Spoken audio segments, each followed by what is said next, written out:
Now, Kwasi Kwarteng, the former Chancellor and Business Secretary, Tory MP for Spelthorne, joins me now in the studio.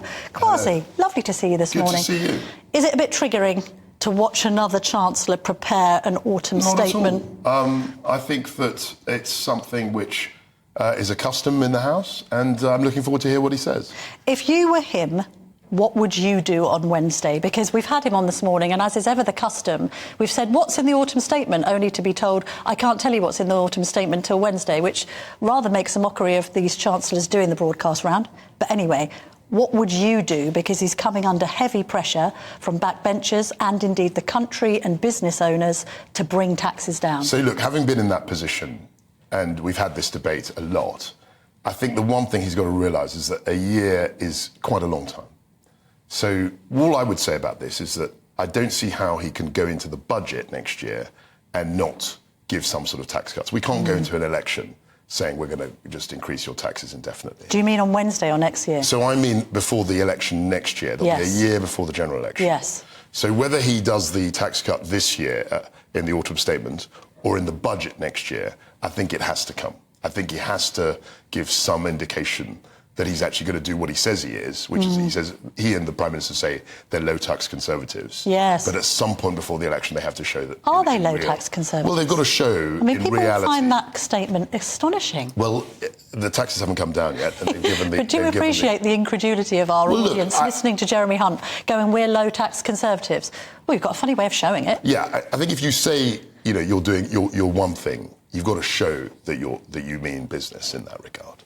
I understand the caution. I totally understand that. I experienced what I did last year, and there was arguably a lack of forward planning.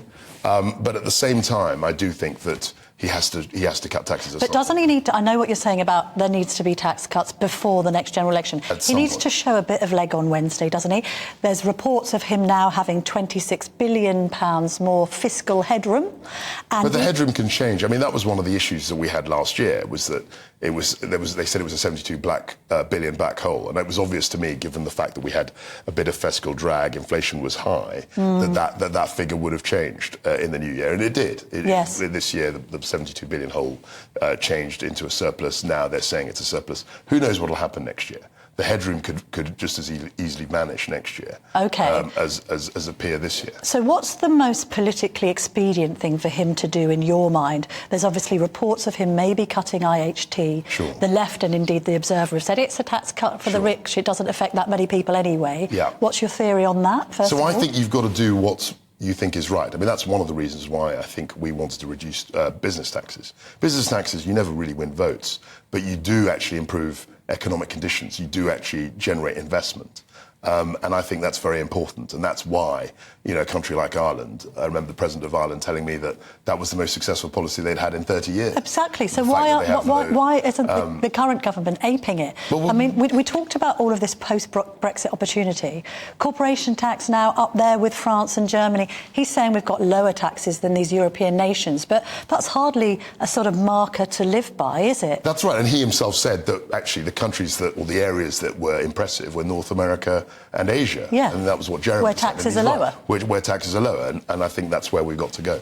What do you think about this idea that businesses are saddled with too much red tape, with too much tax, this refusal to reform or bring back the IR35 situation? The VAT on luxury goods seems like a spectacular old goal. That's right. Are these some of the things that should be unravelled? Well, we tried to get rid of them and sort that out in the mini budget. And then, of course, Jeremy was brought in essentially to reverse everything we did. And my view at the time was that we were throwing the baby out with the bathwater. Yes, there were some things that you could modify, but to throw out everything, I think, was a wrong signal. Take us inside the Treasury, OK? He turns around to Treasury officials, the so-called blob that has been spoken about for decades, and says, I'd like to cut this, I'd like to cut that, I'd like to alter this. What then happens? You've been there. Does the Treasury just push back on all this stuff? No, they don't. What they'll do is they'll look at a model and they'll say, Chancellor, if you cut this tax, this means that you've got to fund, you know, it's a black hole of $8 billion. So that was the thing that the OBR looked at, and they kind of mark your homework. And the way their models work mean that every bit of tax you reduce means that you have to spend more money. Yes. They don't believe in any sense of incentivising the economy. Yeah. So if you were to argue, look, we're going to reduce corporation tax to attract investment, that's not an argument that they find particularly persuasive. So you tried to circumvent the OBR precisely because that was the rationale. But then we're back to square one, because it strikes me, and this was Liz Truss's argument, okay, that actually you try and pull on levers, and then you've got the civil service pulling on the lever in the opposite direction. So my view actually is a bit more nuanced than that. I think there is a way in which you can square the OBR and reduce taxes. And with that, you've got to have an honest conversation about spending cuts. Yes. You've got to present the two together. That's why I've always said I'm not a Reaganite. I don't believe, actually, ultimately, that you just can reduce taxes without showing what your spending. I know, but then you didn't take OBR advice before. No, we didn't. And that was a mistake? I think looking back, that was a mistake. But even though the OBR doesn't seem to have predicted anything correctly in years. That was the thing. So look, the issue So is it a mistake or not? Should we be listening to the OBR or not? So what I think was wrong about last year was we were incredibly bold and then we capitulated. So what are you saying? Your regret is that you didn't just steamroller through, even though the markets were going mad? I didn't have a say. I mean, I was sacked. So, yeah, okay. So I didn't have a say. What, you think that Truss should have held her nerve? I think it was interesting how, if you look at last year, 2 prime ministers fell. Boris left after half his government had resigned, and Liz left after 7 weeks because markets were very jittery. I totally understand that. And it was just interesting the way in which I think Boris clung on, perhaps a little too long, people might say, and Liz capitulated after 7 weeks. Interesting contrast. But then what if interest rates had gone up even higher? You're blamed for putting everybody's mortgages up. No, you came on here last time and actually admitted that your mortgage had all set up as a result. So the issue, I think people confuse a couple of things. The bank rate, that's the governor of the Bank of England. Yes. Okay. And a lot of the mortgage is, certainly with regard to my mortgage, and all, were tracker mortgages, which relate to the bank's interest rate. They don't relate to gilts in the market. They're connected, but the fact is that interest rates were at historic lows. I mean, 300-year historic lows. Yes. And we kept interest rates very, very low. And as in every other economy in the world, interest rates then had to go up. Central banks put them up very, very quickly. I know, but you take responsibility for them going up so sharply, so quickly, right? No, for the gilt market. Sorry, yes. I mean, it's... Sorry, OK. But you talk about Boris Johnson clinging on for too long. People say that he did. I mean, will people say that Rishi Sunak's done the same? No, look, I think Rishi Sunak is in a very difficult situation. And you've got to remember that Jeremy Hunt wasn't appointed by him. Jeremy Hunt was appointed by Liz Truss. And apparently, according to Lord Ashcroft's book, we mentioned this earlier with Anna, Rishi Sunak turned around and said, oh, do I have to keep Hunt as Chancellor?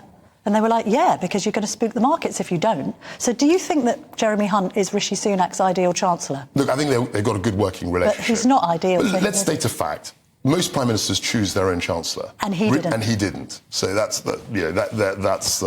enough said. I mean, is Jeremy Hunt's position safe? What if it goes wrong on Wednesday? I think it is. I mean, look, having lived that experience myself, and I even said that to Liz Truss last year, I think once, for whatever reason, the Prime Minister gets rid of his or her Chancellor, I think it becomes...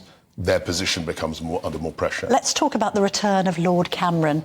Your reaction to him turning up in Downing Street? He's a very capable... I was surprised. I was very surprised. A bit regressive, isn't it? Well, it was odd that someone who says that he's a change candidate brought someone back... Continuity Cameron. Who hadn't been in office for 7 years. But that aside, David is a very capable politician. He's a skillful, serious international figure. And I think he'll do a good job. Although, do you agree with George Osborne's analysis of the situation that Lord Cameron is now the second most senior person in government? I think George is being mischievous because, I mean, how can someone in the House of Lords who doesn't answer to ministers in the House of MPs in the House of Commons, how could they be the second most important person? Well, you raise an interesting point. Is lack of accountability a problem here with this appointment? He's not going to be answerable in the Commons. There's talk about making him have more political scrutiny because he'll have to speak to the select committees. Yeah. But it's all a bit opaque, this, isn't it? Look, I think it was an unusual step. I understand why Rishi and the team around him thought it was a good idea. I'm sure you'll get Richard Tyson. He will have views on the return of David Cameron. But I understand why Rishi's done the job. But is he going to start lobbying Jeremy Hunt for more foreign aid? We know he had an absolute obsession with this 0.7% of GDP target. and it's gone down to 0.5. If he starts lobbying Hunt for more foreign aid money, which isn't particularly popular with our audience, not least in a cost of living crisis, Jeremy Hunt should resist him, shouldn't he? I think he will. I think they're going to stick to the 0.5. I don't see how we're going to increase it to 0.7 when we've got the deficits that we're... Should we talk about Suella Braverman? Yeah, sure. What did you think of the letter? I'm afraid I thought the letter damaged her. It was too long. Yeah. And it was too emotional. Did you agree with any of it, though? I think that she magic thinking. Well, that magical thinking, that was a kind of a loaded phrase. I think she has a lot of integrity. And I think she was trying... Yeah, I do. I think Why she do you was trying say that? Because I think she was trying to solve a problem that is, dogged, the government for years. Yes. And I think she is a very honest person. I know her. I regard her as a friend. Have you spoken to her since the letter? I haven't, but no. I actually fought Brent East after her mother did. Yes. So I know the family. Yes. And I have a lot of respect for her. But I think the letter was almost too much.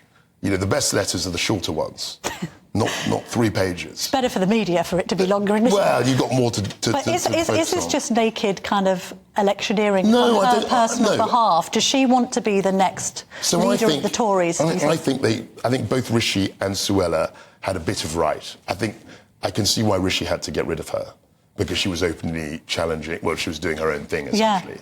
But I can see why she was as resentful as she is. But the public agrees with her. A lot of the polling, particularly the GB audience, agrees with her on immigration and the crackdown. Also agrees with her, by the way, on this idea of police bias. I mean, we see the situation with more marches taking place. We saw the heavy-handed nature of how protesters at lockdown events were treated, and indeed even people at a vigil for Sarah Everard, compared to now people scrambling all over War Memorial. I'm sorry, if that isn't a breach of the peace, what is? So do you think the police are playing favourites? No. So really? Whether you think, I'm going to say something, slightly, well, not controversial, but whether you think the police are biased or not, I don't think it's the place of the Home Secretary to voice that openly. That was the issue. I mean, having been a Secretary of State, you're dealing with stakeholders. The Education Secretary deals with teachers. As a Business Secretary, I dealt with, the energy sector or business sector. And I think generally, any kind of criticism to a body like that would be behind closed doors. Isn't she just standing up for her constituents and indeed the people that elected her to office? Absolutely. Somebody has to turn around to the Met and question whether they are biased. That may be true, but I don't think, and it's a matter of interpretation.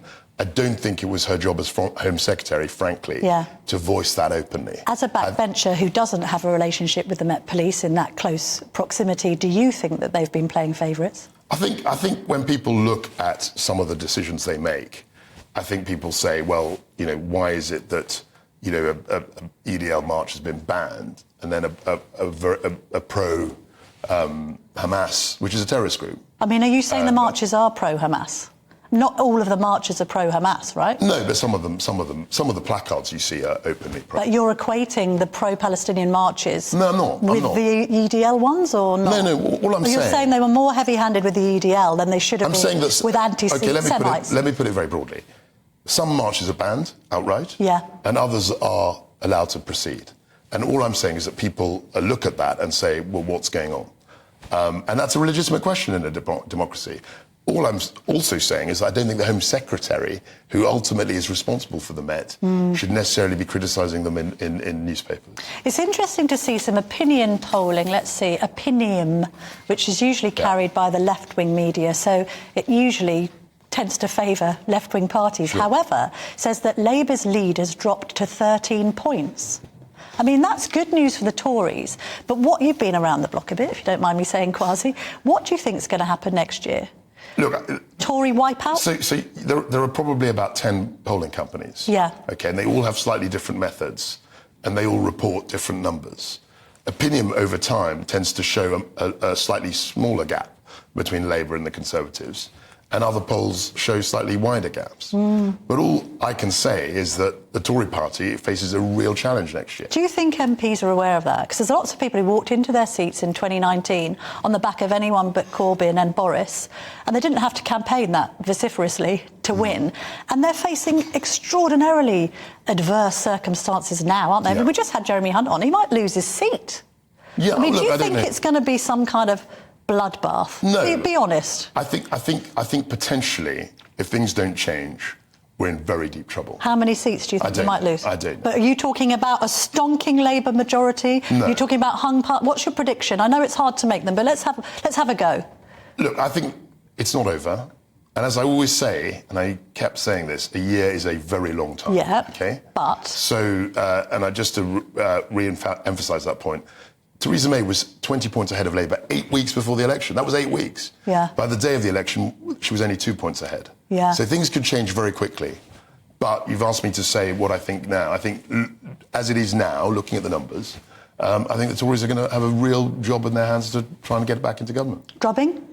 I think anything could happen, but I think if we don't get our act together, I think we're going to have a very difficult election. Quick word on Darren Jones. I think you caught some of the interview. I did. I mean, he handled the questions quite well. Is it any surprise that the punters, the voters, are now describing the Labour Party as the party of economic competence? No. Should the Tories be doing more to attack Labour on something? I mean, I think we will. The media attack. Where are the figures? Have you called this? But you're not really taking the gloves off. Look, all I would say is, and there's always a rush to do things and be bold and be active. We've got a year before the election. As I said, only 6 years ago. I know, but then you were in a rush with the mini-budget last week. I agree. I speak, I put my hand up and say it was a real rush. Yes. That was one of the issues. And I think we could have staged things more carefully. And I've said that repeatedly over the last year. But you're saying both that you're in last chance saloon and they've got to act quickly, but then also that it's a marathon, not a sprint? So what I've said is consistent, OK?